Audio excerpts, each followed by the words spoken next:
All right, good day, guys.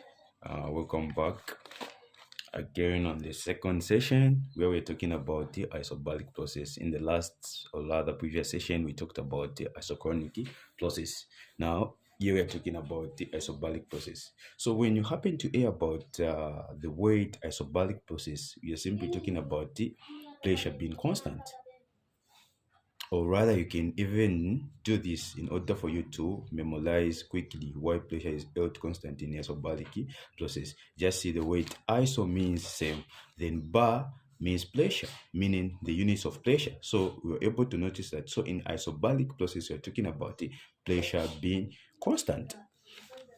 So now, taking you back about specific heat capacity, which we talked about in the previous video where we were deriving the equation of isochronic process. We talked about specific heat capacity, and this specific heat capacity, it is being induced to the system in two ways, only in two ways. It is a condition only in two ways, where specific heat capacity at the constant volume and the specific heat capacity at the constant pressure.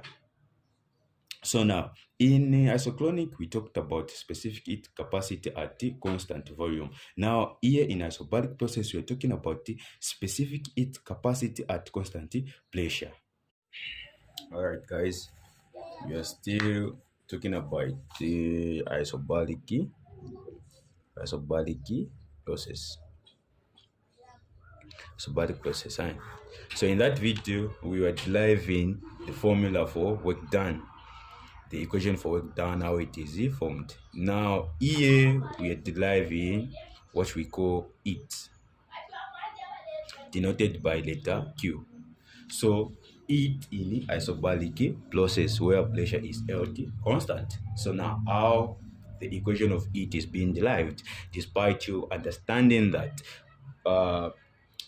heat, the specific heat capacity which is induced to the system to raise the initial temperature to the final temperature. So now, guys, for you to understand this isobaric process under heat, the heat formula, or rather the heat equation in isobaric process, you need to understand the steam table. So you need to know what the steam table is, or rather how to interpret the symbols of the steam table. That's when you understand how the formula for it is being derived.